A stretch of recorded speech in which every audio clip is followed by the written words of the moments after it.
Como você sabe, a gente está numa série aqui falando sobre as Escrituras Sagradas, né? Falando sobre a Bíblia, né? No seu contexto geral. E hoje a gente vai estar falando, né, de Cristo em toda a Escritura Sagrada. Cristo em toda a Escritura Sagrada. Do que as Escrituras Sagradas testificam, né? Do que as Escrituras Sagradas elas falam. E eu quero fazer essa pergunta, né, diretamente para o Matec, mas assim, segundo o próprio Cristo, né, o próprio Jesus, de quem as Escrituras testificam? Eu já fiz essa pergunta aqui anteriormente, mas eu queria que ele mostrasse biblicamente, né, segundo as palavras de Cristo, né, do que as Escrituras elas testificam. Matec, por favor. No livro de João 5:39 diz assim: examinai as Escrituras, porque julgar nele ter a vida eterna, e são elas mesmo que testificam de mim. Jesus, ao falar isso, ele estava tendo uma conversa com os judeus, porque os judeus acreditavam, antigamente eles acreditavam que quando o conhecimento pela Bíblia ou pela lei de Deus, eles acreditavam que esse conhecimento assegurava a vida eterna.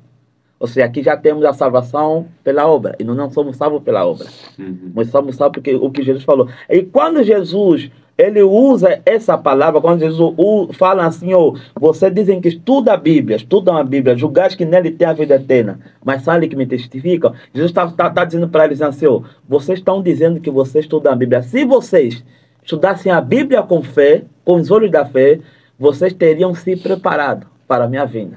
Porque a própria Bíblia fala sobre a vida eterna. E a vida eterna é quem? É Jesus.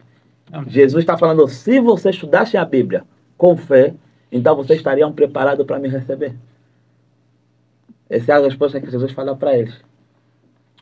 É verdade. Então, Né? no caso, Matec, então, no caso, não adianta só eu ler, né, a Bíblia e não estudar da forma que realmente deve ser, né? Não vai adiantar de nada, né? Isso Assim, que é isso que eles faziam, né? Lia, mas não vivia, né? Não. Porque assim, a Bíblia toda, desde o Antigo ao Novo Testamento, ela apresenta Jesus, alguém que veio no estado dos pecados, e ele apresenta homens como seres pecadores. A Bíblia nunca fala que homem é bom. A Bíblia sempre acredita que homem é pecador, que homem merece a morte, e aí apresenta aqui a solução. Toda a Bíblia apresenta Jesus. Então, é por isso que a gente fala, cara, não é possível que vocês leiam a Bíblia, ainda acreditam que por intermédio da lei vocês vão ser salvos. Porque não há salvação longe de Jesus. Ele está falando, se você lesse a Bíblia com mais atenção, se você se preocupasse em ler a Bíblia não só pensando em você, não só na crítica, mas olhando com fé, vocês teriam estado preparados para me conhecer, né? Ô, Matec, quando você falou isso, me veio o seguinte. Então, no caso, quando ele lia a Bíblia, ele se achava tão bom, né? Uhum. Aonde ele se achava a não ser pecador, né? Tanto que tinha gente que tinha maior respeito com eles, né? Esses caras aí eram doutor da lei, meu irmão. Os caras estudavam a Bíblia de um jeito, né? Do todo o Novo Testamento, que eles chamam de Torá, ou Tanakh. Os caras estudavam que só, meu irmão. Então, os caras eram respeitados, não eram respeitados. Os caras, primeira coisa, eles achavam por serem descendentes de Abraão, já estavam salvos. Eles achavam também por estudar, por guardar a lei, também já está salvo. E onde é que você encontrava a lei? Na Torá, na Bíblia.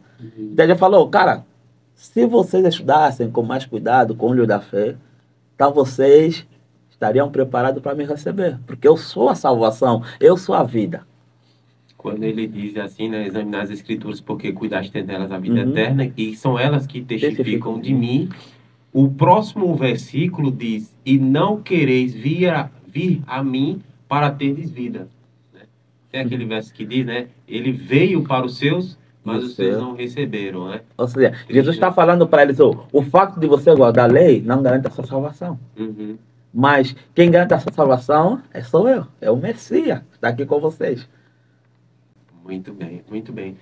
Então, assim, eles acreditavam, né, em Moisés, né, os profetas ali e tal, Moisés foi quem escreveu os 5 livros, né? Sim, sim. O que chama-se de Pentateuco. Pentateuco. Então, assim, sobre quem escreveram Moisés e os profetas? Sobre quem escreveram Moisés e os profetas? Se eles criam, né, em Moisés, né, por que eles não creram no Cristo na qual os profetas mesmos falaram a respeito de Jesus, né? Eles liam as escrituras, decoravam, mas não sabiam interpretá-las, né? Como é que isso pode acontecer conosco hoje também, né? Será que a gente pode ter esse mesmo conceito, né, de estudar as escrituras, mas não encontrar a vida eterna nas escrituras, né? Eu acho assim, né? O maior erro que o povo cometeu naquela época é que eles acreditavam num Messias, um Messias político. Eles acreditavam num Messias político. Alguém que iria libertar eles do cativeiro dos romanos. Jugo romano, né? Dos romanos. Então, eles têm, assim, para eles, o Messias que deveria vir é um cara assim rico, da linhagem de Davi. É um cara rico que deveria ver num palácio, irmão. Então, eles têm essa visão. Eles não aceitavam um Jesus servo. Para ele não fazia, não entrava na mente dele. Não tinha sentido, né? Não tinha sentido. Um Jesus servo, irmão, para ele não tinha sentido. Para ele, Jesus tem que ser o quê? Servido. Jesus tinha que ser o rei, tinha que ser o cara. Então, por isso é que para ele... E a Bíblia testifica, e quando Nataniel e o Filipe conversam, eles fazem essa situação. Eles falam que se cumpriu que essa profecia que está no livro de Deuteronômio 18, 15, que diz de você suscitarei um profeta. Está falando de Jesus. Só que o povo não acreditava porque, mano, eles acreditavam que você veria um cara aí, iria lutar contra o romano, iria libertar ele, né? Ia guerrear e tirar do jogo da escravidão. E assim, eu vi uma vez que diz assim, quando ele viu o povo ali, viu Jesus ressuscitando, né? Uhum. Aí ele disse, pronto, nossos soldados vão ser infalíveis, porque quando ele ser ferido, Jesus vai lá, vai tocar e ele vai ressuscitar. E ele vai ser curado, né? Uhum. Quando ele viu que Deus tinha o poder de ressuscitar, né? Que ressuscitou Lázaro, ele disse, pronto, mesmo se nosso soldado morrer, ele vai ressuscitar. Então, eles realmente confundiram total o que realmente seria o cumprimento, né? O que seria que realmente a missão de Jesus quando ele veio para cá, né? A missão dele não foi essa, não foi de... eles achavam que era aqui, né, Mantec? Que é aqui que eles iam viver eternamente, que é aqui que eles não iam ser mais escravos, que era aqui que Jesus ia acabar com a fome, aqui Jesus, porque muitas coisas Jesus fez, né? Jesus multiplicou os peixes, multiplicou o pão, curou, né? Como eu disse, ressuscitou, né? Então eles falaram, pronto, acabou. O nosso sofrimento aqui acabou, né? Mas na verdade não era esse propósito, né, Mateca? Agora, qual é o risco que hoje em dia nós como cristãos podemos correr? Nós podemos correr o mesmo risco que os caras antigamente pensavam, porque os caras não queriam Jesus servidor, queriam Jesus servido. E hoje em dia tem cristão que não quer servir, mas quer ser servido. E esse é um risco que a gente corre hoje em dia. De não queremos servir, não queremos sofrer. Achamos que cristão só tem que estar no top. Não, é no top, é no top. Então, esse é um dos maiores riscos que a gente tem corrido esse tempo. Que um cristão não pode sofrer, um cristão tem que ser servido. Que Deus é o cara da lâmpada. Quando ele precisa, Deus tem que atender os pedidos da oração dele. Então, esse é o risco que hoje em dia a nossa geração como cristão corre, né?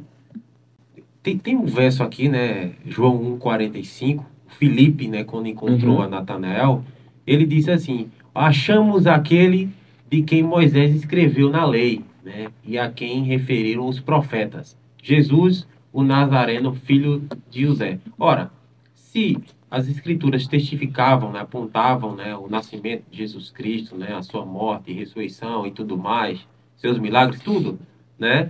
Eles já deviam, interessante que eles tiveram que encontrar-se com o próprio Cristo, ver muito das suas maravilhas, né, dos milagres, para dizer assim, não, achamos, né, é ele que testificam as escrituras, né? Então a gente corre o risco, a gente pode estar estudando as escrituras, mas não pode perceber as coisas, né? E só através de sinais, né, de maravilhas que a gente pode acreditar. Então a gente possa ser que a gente esteja correndo esse risco, né? Por exemplo, a terceira pergunta que eu faço aqui, segundo Jesus, as palavras de quem deveriam os discípulos ter seguido no tocante à sua morte e ressurreição? Tá bem, eles acreditaram que Jesus, né, era o Filho de Deus. Mas quando Jesus morreu, né, Jesus tinha falado disso para eles, eles ficaram tristes, né? Acabou-se. Então, aí ficaram tudo desanimados, ficaram tudo desiludidos, né? Então, segundo Jesus, as palavras de quem eles deveriam, os discípulos, ter seguido no tocante à sua morte e ressurreição. Se é que me entenderam a pergunta aqui. Assim, os profetas, eles já haviam predito o sofrimento de Jesus. Se você ver no verso 27, Jesus acrescenta isso aí.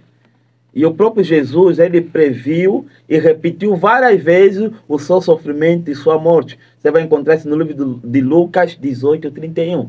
Jesus várias vezes repetiu do sofrimento e da morte dele. Além disso, ele disse que o motivo para que ele estava contando aquilo ao discípulo era para que se cumprisse a sua predição. E formaria uma base de fé aos novos crentes. Isso não era para desanimar eles. Isso era para fortalecer eles.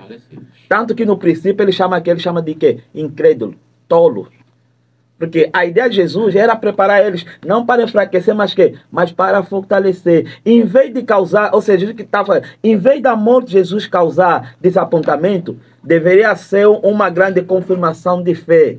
Agora, é estranho observar que, no mesmo tempo, a crucificação de Jesus, ele destruiu a esperança dos discípulos. A crucificação de Jesus destruiu a esperança dos discípulos. Porque a pessoa ficaram todos de quê? Desesperançosos. Mas, ao mesmo tempo, ele deu a José e a Nicodemo uma nova evidência de base dessa nova verdade. Nicodemo e José ficaram quê? Firmes. Mas os discípulos que andavam todo dia com Jesus, a esperança deles foi totalmente destruída. Mas o José e Nicodemo ficaram mais firmes. Isso está no que você vai encontrar no livro Desejado de Todas as Nações, página 772. Aí diz que Nicodemo e José ficaram firmes. Ou seja, em vez de a esperança deles ser destruída, ficaram mais firmes ainda. Enquanto Jesus já estava preparando o discípulo para esse momento, né? Sim, é isso que eu ia dizer. Desde o começo, Jesus, quando veio para cá, ele já tinha falado já. Só que eles não queriam acreditar nisso, né? Eles não acreditavam que Jesus ia morrer. Não, isso é conversa, não vai morrer não. Não, não vai, mas foi por isso que quando eles viram, eles se apontou, né? Eita, e agora? A única pessoa que podia salvar a gente morreu. E agora?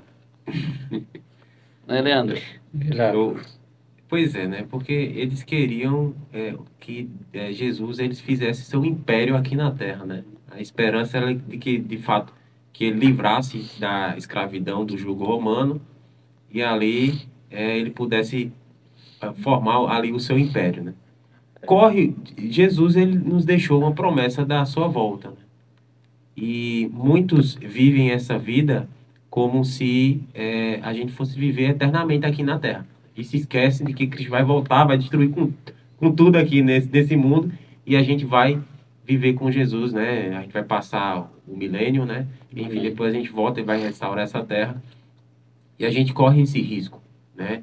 De que vai haver uma esperança, né? De que os governos dessa terra vai poder controlar as calamidades que estão acontecendo. Cristo vai pisar nessa terra, vai aparecer e vai trazer paz às nações, né? A gente corre esse risco aí. Tá, eu quero fazer outra pergunta. Eu só vou pedir que uma técnica coloque o microfone mais próximo. Tu pode afastar o computador mais para cá e puxar o microfone. Pronto, tá ótimo. É porque eu tô vendo que tá saindo um pouquinho mais baixo aqui. Aumentei o volume, mas agora sim. Ok, né? Então, como Cristo lhes tornou claro que as escrituras dele testificam.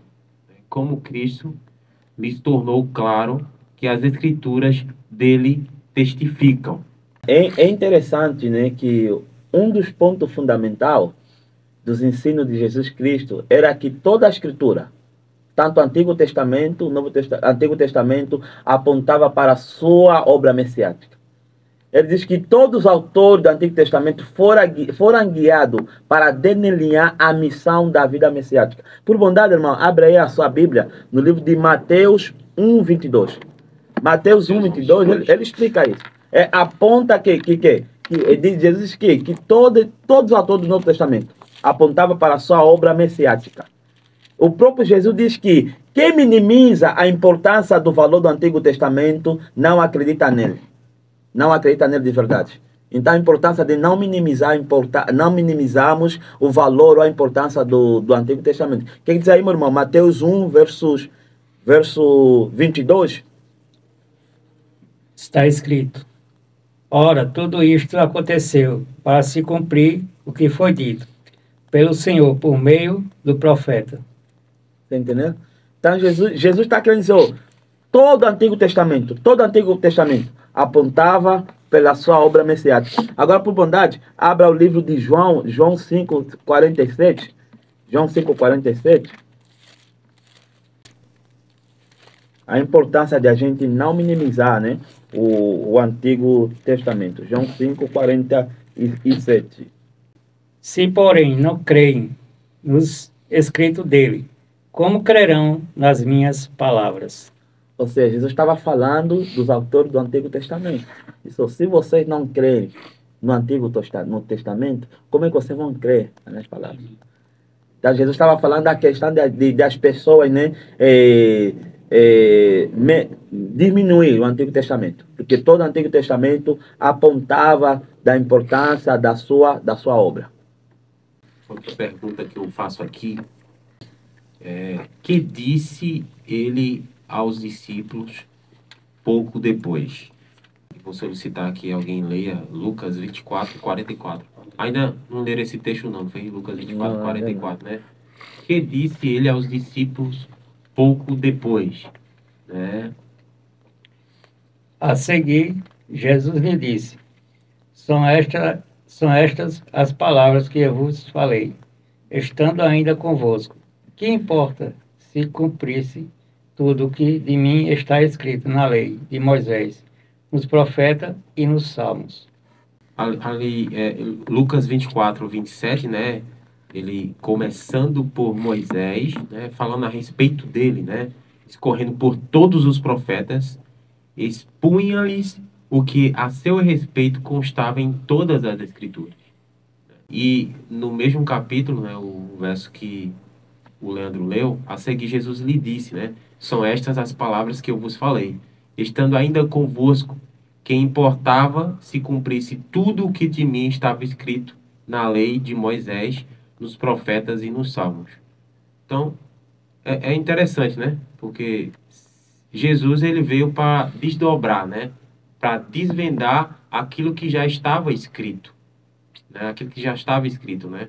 A seu respeito. Mas por que eles não enxergavam isso? Por que eles não enxergavam isso? Né? Como eu tinha mencionado aqui, né? Jesus, ele foi preso, foi chicoteado, né? Foi morto numa cruz, né? E os discípulos ficaram totalmente tristes, né? E as suas esperanças praticamente acabaram todas, né? Mas por que eles ficaram dessa forma, se nas escrituras já estava escrito de que ele iria padecer, né? Lá, por exemplo, no livro de Daniel, constava, né, a morte de Cristo, né? Deu até data, né, para a sua morte, para a sua ressurreição, né, até para o seu batismo, né? Mas por que eles não enxergavam isso, né? Será que eles não entendiam as escrituras? Será que eles não conheciam e nem lia ali o profeta Daniel? Né? Que risco a gente pode acontecer conosco? E aí? Não é que foi falado, né? A questão deles compreenderem mal a missão de Jesus. A escritura. Tanto que quando Jesus vai e multiplica a segunda vez o pão e o peixe, os discípulos, tanto a multidão clama a Jesus para ser rei. A multidão clama, até os discípulos colaboram com isso, irmão. Os discípulos colaboram com isso. Aí começam a clamar a Jesus para ser rei. Aí o que Jesus fez? Jesus se afasta e ele usa, aqui foi a primeira vez que Jesus usa da sua autoridade, firmemente, para mandar os discípulos subirem no barco. Foi quando houve aquela tempestade. Antes da tempestade acontecer esse episódio, Jesus multiplica pão e peixe, faz um milagre. Aí todo mundo agora queria botar Jesus como rei. Porque ele fala, não, pô, se você faz esse tipo de coisa, então ele é que vai ser o nosso rei. Aí queriam colocar Jesus à força, mano. Queriam colocar Jesus à força no trono, meu irmão. Aí Jesus se despede da multidão. Jesus se afasta. Aí ele obriga, dizendo que foi a primeira vez que Jesus usou a autoridade dele como um rabino, como um mestre. Sobem agora no barco. Aí os discípulos subiram no barco, aí Jesus foi orar. Aí foi quando aconteceu o quê? A tempestade. Então, as pessoas não entenderam, irmão. Eu fico imaginando, depois de 40 dias, quando Jesus foi nascido, Jesus foi levado para quê? Para ser apresentado no templo. No templo. Irmão, sacerdote que fazia esse negócio, que fazia a apresentação, eles estavam acostumados a ler a Bíblia. Imagina o cara segurando Jesus, ele não entendeu nada, irmão. Ele não entendeu que aquele era Jesus. Só quem entendeu o quê? Era o quê? Era o que falou, Senhor, agora posso descansar, porque já vi a sua face. Esqueci o nome dele. Só ele que apresentou ali, né? Recebeu José e Maria, não foi? Que recebeu José e Maria. Foi o único, irmão. Sacerdotes estavam acostumados, mas para ele era assim, era um dia normal, né? Ele estava acostumado, se você ir no livro de Talmud, que eles só se importavam com crianças ricos. Eles só se... E Jesus foi como um Zé Ninguém, irmão. Você imagina? Mas se fosse um menino rico, cheio aqueles tecidos lindos, o sacerdote ele ia chamar a atenção, porque eles às vezes faziam o quê? Eles usavam da riqueza, usavam da bondade do povo. Então, como Jesus e a Maria foram assim, o José foi como alguém normal, ele não se importou, pai. E outra coisa, né? Tanto que o que Maria foi oferecer foi uma pomba, né? Uma pomba, porque quando alguém era pobre, tinha que, para não ficar sem oferecer o filho para Jesus apresentar, e tinha que ter um sacrifício, tinha que levar pomba. Pomba significa que aquela pessoa era pobre. Aí, pô, o sacerdote estava nem aí, né? Um bebê normal, é mais um, né? É mais um, irmão. Interessante como Deus mais se um revela, pobre né? a vida que vai sofrer, simples, né? Aí e nós esperamos coisas extraordinárias, né? Deus pode estar falando com a gente com uma coisa tão simples, mas a gente não quer. Imagina o cara com um Salvador no braço, meu irmão. Tava com o rei dos reis, o príncipe da paz, irmão. Você imagina a oportunidade que se fosse no nosso tempo, o cara perceba, já ia tirar com ele selfie, né? O Marcelo falou, para resistir aí, gente, o hashtag apresentei o Salvador aqui na igreja. Com Jesus. Já imaginou, né? Então, a cegueira espiritual, né?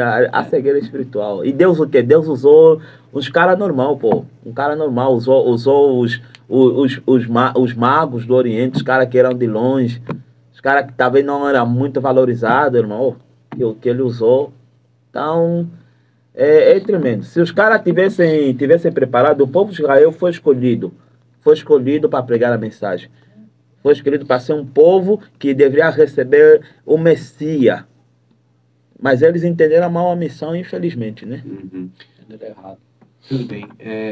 A gente vai entrar agora no contexto do Antigo Testamento, né? A gente se referiu muito ao Novo Testamento, né? De que Cristo expunhava ali as Escrituras falando a seu respeito, né? Tem um versículo bem interessante, intrigante lá no próprio livro do Gênesis, né? E eu queria que o irmão Mateca aqui pudesse expor aqui esse texto aqui para nós e explicar, né? A pergunta que eu faço é: onde encontramos nas Escrituras Sagradas a primeira promessa de um Redentor? Né? Onde a gente encontramos nas Escrituras Sagradas a primeira promessa de um Redentor? Né? Porque ele começando ali no livro de Gênesis, então vamos começar por Gênesis, né? Aonde é que a gente encontra no livro de Gênesis alguma profecia que aponta para Cristo, né? Para esse Salvador? Pronto. Eu vou pedir ao irmão Leandro que abra aí a sua Bíblia no livro de Gênesis. Gênesis, capítulo 3, verso 13 a 14.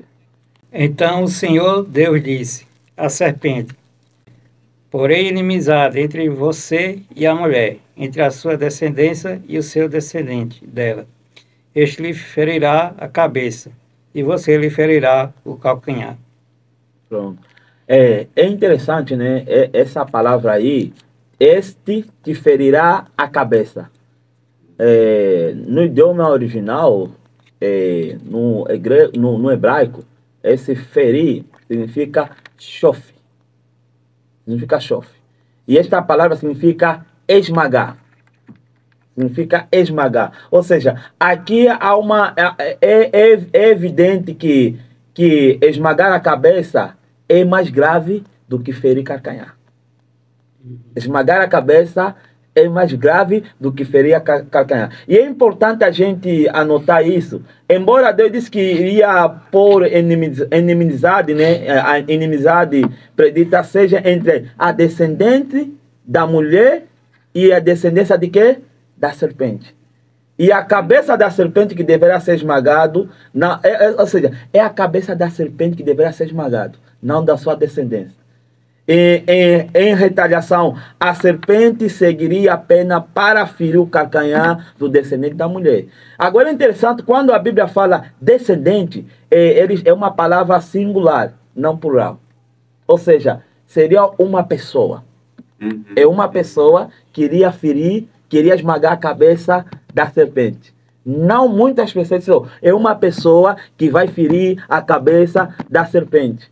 Isso indica que para um indivíduo que iria realizar isso. Ou seja, essa observação mostra aqui claramente que esse pronunciamento está condensado ao relato do grande conflito entre Jesus e Satanás. Ou seja, essa pessoa, esse indivíduo que iria esmagar a cabeça de Satanás é Jesus. Há um conflito, ou seja, Deus aponta para um conflito. Esse conflito começou nos céus. Começou no céu e veio o quê? Veio terminar aqui na terra. E que finalmente irá terminar com a destruição de Satanás após o milênio. Mas ele falou assim, mas tem um detalhe. Que nessa batalha entre Cristo e Satanás, Cristo não iria estar em leso. Cristo iria ser ferido o quê? Os calcanhares. Ou seja, as marcas de cravo, a marca de prego. E Jesus iria ficar para toda quê? Para toda a eternidade. Mas a cabeça do inimigo seria quê? Seria esmagado. Mas ele diz assim, a serpente feriu o seu quê? O seu descendente. A serpente feriu a serpente feriu Jesus na cruz ou não feriu? Feriu. E Jesus ficará com essa marca. Mas a cabeça da serpente foi o quê? Foi esmagada. A cabeça da serpente significa que o final do inimigo após o milênio. Então aqui há uma esperança para nós. Deus aqui está falando, vai vir alguém. Vai vir alguém. Esse aqui vai ser ferido pela serpente. Mas ele vai pisar no calcanhar. Aliás, vai pisar, vai esmagar a cabeça da serpente. Ou seja, ferir é menor do que quê? Esmagar. Esmagar vale mais do que quê? Do que ferir. Embora Jesus seja ferido na cruz, mas ele vai acabar com o inimigo. Muito bem, muito bem. A gente já sabe o final bíblica, né? A gente já sabe já o final, né, da história, né? A gente interessante é que a gente já sabe do final da história, né? E a batalha já está vencida, né? Já está vencido, em nome de Jesus. O próprio inimigo sabe, por isso é que ele, quando Jesus é batizado, irmãos dizem, quando Jesus é batizado, o inimigo sentiu medo, irmão. O inimigo sentiu medo, irmão. O inimigo sentiu medo. Quando ele ouve aquela voz, dizem que o inimigo sentiu medo do que poderia acontecer com ele. Ele sentiu medo porque ele sabe. Aí foi inaugurado o ministério. Aí o ministério de Jesus começa aí. Ele sentiu medo, irmão. Diz que o inimigo sentiu tanto medo do que iria acontecer com ele. Imaginou? Interessante, essa parte ainda eu não sabia não. Eu também não.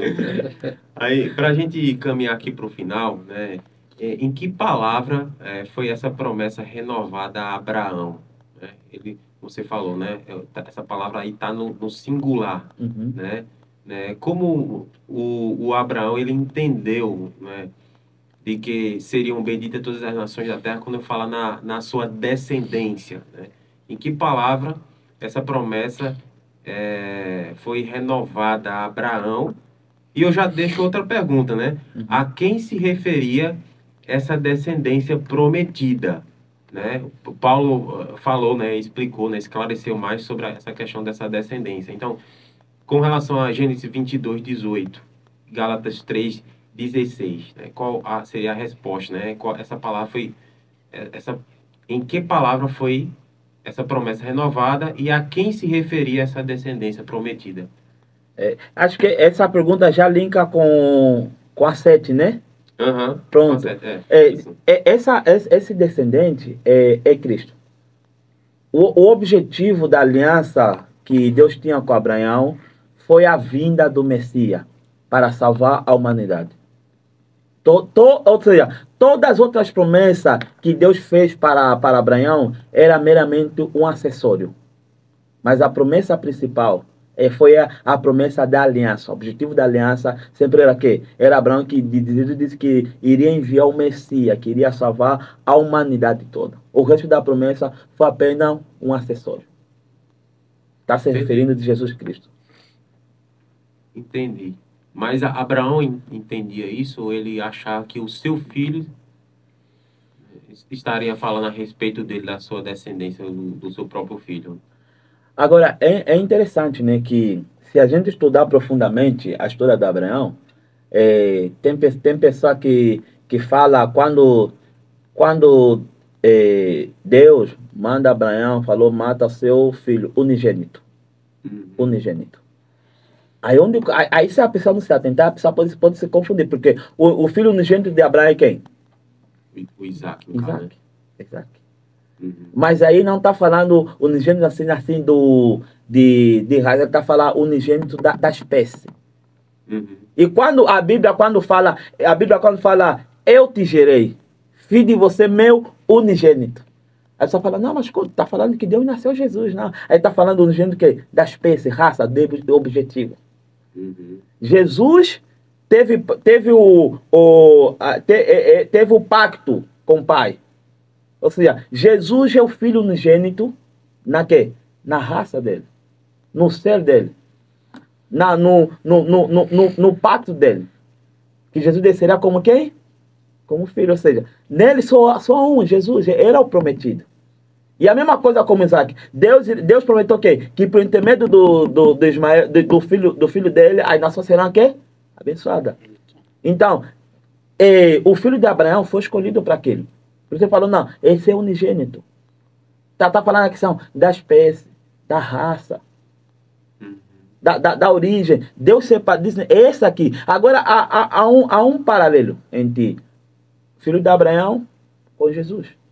Porque foi onde o Isaac, é Isaac, né? Eu esqueço muito o nome dele. É Isaac. Onde Isaac foi levado para ser sacrificado, é no monte. E é no mesmo lugar onde Jesus foi sacrificado. Era como se fosse uma representação. Uma representação, ou seja, uma figura atípica. Para mostrar para Abraão que seria desse jeito que Jesus... Ou seja, tinha, né? Por intermédio da fidelidade do Abraão para com Isaac, toda a nação foi beneficiada.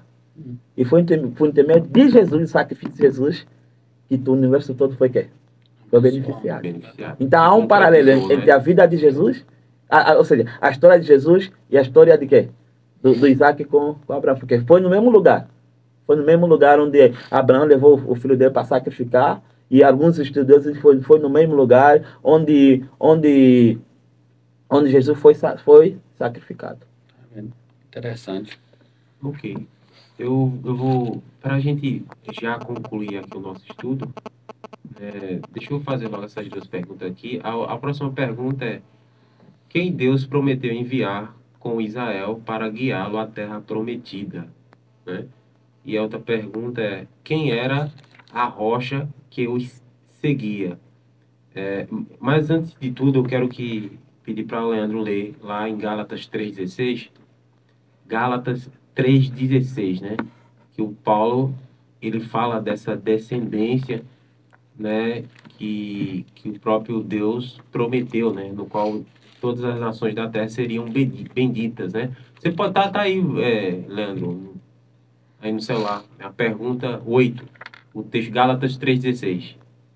Ora, as promessas foram feitas a Abraão e ao seu descendente. não diz e aos descendentes, como se falando de muitos, porém como de um só, e até o descendente, que é Cristo. Pois é, talvez os judeus estavam se confundindo, né? Falando da descendência, né, de Abraão, né? Quando a palavra não fala dos seus descendentes, né? Mas fala do descendente, né? Que é Cristo, né? Que é Cristo. Aí a pergunta 9 diz: quem Deus prometeu enviar com Israel para guiá-lo à terra prometida? Né? Aí, lá em Êxodo 23:20 diz: eis que eu envio um anjo adiante de ti, para que te guarde pelo caminho e te leve ao lugar que tenho preparado. Né? Que anjo é esse que ele foi referido aqui em Êxodo 23:20, no qual a gente até mencionou, né, a um programa passado, né, programa retrasado. E também tem outra figura também aqui, Matec, em 1 Coríntios 10:4, que diz: e beberam da mesma fonte espiritual, porque bebiam de uma pedra espiritual que o seguia, e a pedra era Cristo, né? Esse versículo aqui, ele se remete a quê, né? Ali no livro de Êxodo, né? E, Não, pode falar, pode pode falar. falar? Coríntios, né? Esse anjo, né? Esse anjo, né? Beberam da mesma fonte espiritual, porque bebiam de uma pedra espiritual que os seguia, e a pedra era Cristo, né? Diz assim, eis que envia um anjo, né? Uhum, O anjo isso. claramente se refere a um mensageiro. O mensageiro da aliança.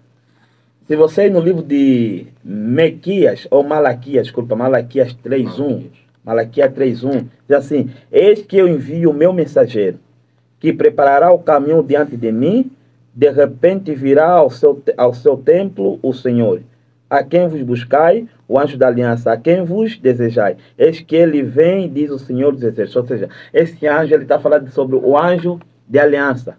Ou seja, é Cristo Jesus. Se você no livro Patriarcas e Profetas, página 252 e 311, ele fala disso aí. E a palavra anjo, a palavra anjo ou mahal é anjo, significa mensageiro. E é traduzido como ambas a forma que Cristo. O Cristo sempre foi o mensageiro de Deus, de Israel.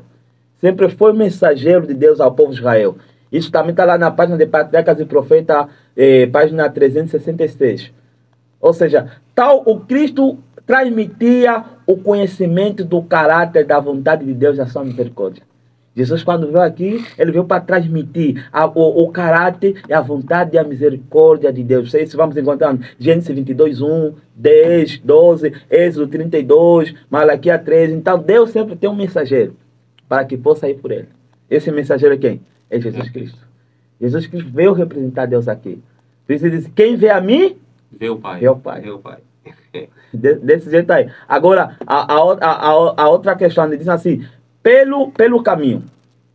Ou seja, ele diz assim, não apenas vou te guiar não, ou seja, não será apenas seu guia geograficamente, mas também você seu guia espiritualmente. Amém. Não só mas também você é o seu guia espiritualmente para te guiar no caminho da justiça. E essa pessoa é quem? É Jesus Cristo. Essa rocha era o Cristo. E se você vê, Cristo é retratado como rocha, na qual os pecadores arrependidos podem confiar para quê? Para serem reanimados. E ele diz assim, com bebida, ele diz assim, com bebida que sacia a sede pela verdade divina. Ou seja, a grande verdade é que nesse que está falando é ensinado de quem? É Jesus Cristo. O deserto era um lugar árido, que não tinha água, não tinha nada. Lá não tinha também alimentação. Ou seja, Jesus é o nosso pão espiritual. É a nossa bebida espiritual. Um Salvador que nunca muda, que nos apoia, nos fortalece e nos sustenta. Um povo desfalecido. Eu te digo, se você clamar, eu vou tirar isso aí. Então ele está falando sobre o quê? A rocha é Jesus, o Yahweh, o Messias, o Filho prometido, que sustentava o seu povo num lugar que não tinha pão, não tinha água, e ele dava água para o povo. O sol escaldante, a noite Com sol frio de escaldante, torar, mas ele sempre Imagina, né? Quando tava fazendo muito sol, aí ele descia como quê? com a nuvem, né? Com a nuvem. Aí quando de noite fazia muito frio, aí ele tava ali como quê? Como fogo para Aquecer, para né? aquecer o povo, né? Então essa rocha é Jesus. Amém. Amém. Então, é isso, né? A gente vai dar continuidade ao estudo, mas não hoje, né? Porque nosso tempo aqui estourou. Então a gente volta a semana que vem para que a gente possa falar, né, a respeito de Cristo, né, nas Escrituras Sagradas, né? E é isso. É isso. Que o Senhor lhe abençoe. A gente vai soltar uma música aqui, depois a gente volta para a gente se despedir de vocês. E até o próximo programa, se assim Deus o permitir.